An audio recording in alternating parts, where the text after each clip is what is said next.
dahilan patuloy tayong nananalisin at naloloko sa pamamagitan ng mga mali-maling naratibo.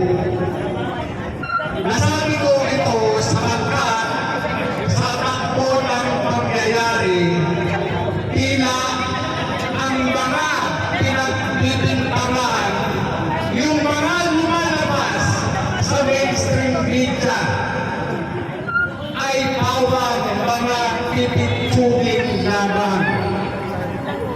Patuloy na pinagtatakpan ng Administrasyong Marcos yung kanilang katiwalian.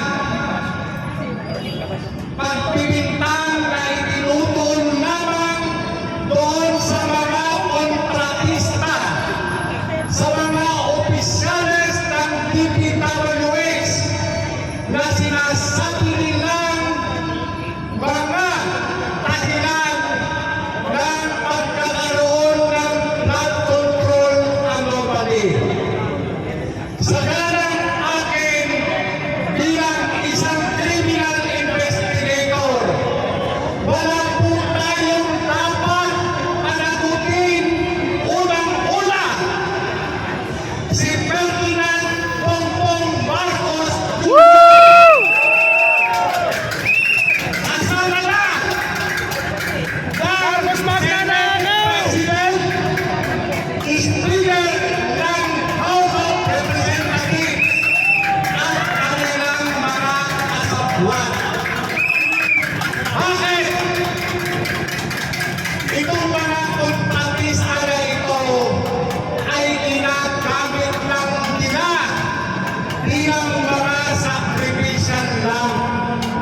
Itong mga kontratista nito ay ginagamit nila bilang mga pagitan o conversion ng pera. Proyekto na ikino-convert sa cash. Paano ito nangyari? Mayroon pong National Expenditure Program ang tanggapan ng ehekutibo at sa pamamagitan ng Department of Budget and Management. Ito po yung isinusulite sa Kongreso. Kung mapapansin natin yung mga deklarasyon ng Secretary ng DPWH, ayon sa kanya, ang kanilang panunala ay nakakahalaga lamang ng 100 bilyong piso, kumikit kumulang. Ngunit, nung ito ay na-finalize na at naging batas, yung pogo na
ito po ang pinamahagi doon sa mga miyembro ng Kongreso na lumagpa at pumayag upang ma-impeach si Sara Duterte. Alam na alam ng Malacanang na itong mga miyembro ng Kongreso ay mga mukhang pera. Magnanakaw! Alam na alam ng Malacanang na pera lamang ang pinapanginoon ng mga miyembro ng Kongreso na lumagpa sa impeachment ni Sara Duterte. Mga kupal! Magnanakaw! Ayon sa Malacanang, hindi tayo kayang estapahin ng mga taga-Kongreso. Ayon sa Malacanang, kapag tayo inistapa ng mga taga-Kongreso, kapag si Vice President Sara Duterte ay hindi ma-impeach, ibabalik natin sa kanila ang lahat ng kamalasan. Hahabulin natin sila sa kanilang mga pinunakot. At yan po ang laman ng SONA ni Bongbong Marcos. Ayon kay Bongbong Marcos, para panagutin na yung mga kurap na mga kongresista Marcos sinungaling! na nasa likod ng flood control. Itong nangyari natin ngayon, ito po ang sipa ni Bongbong Marcos doon sa mga nabigong patalsikin si Sara. Ginagantihan niya ang Kongreso, ang mga kontratista sapagkat nagkamali ang Kongreso sa pagpapay ng apat na impeachment complaint kung kaya naging daan ito sa pagbabasura at pagdideklarang unconstitutional yung articles of impeachment na isinampa sa Senado. Akala ng marami, itong si Bongbong Marcos ay bayani. Marcos magnanakaw! Magnanakaw, sir! Naniniwala ba kayo na itong si Bongbong Marcos ay bayani? Magnanakaw! Si Marcos ay bangag! Si Marcos, siya po ang pangunahing mastermind. Correct! Siya po ang nasa likod ng punto ng flood control na nilustay ng mga kongresista. Magnanakaw! Kaya kung tatanungin ko kayo, dapat ba natin palagpasin ito? Hindi!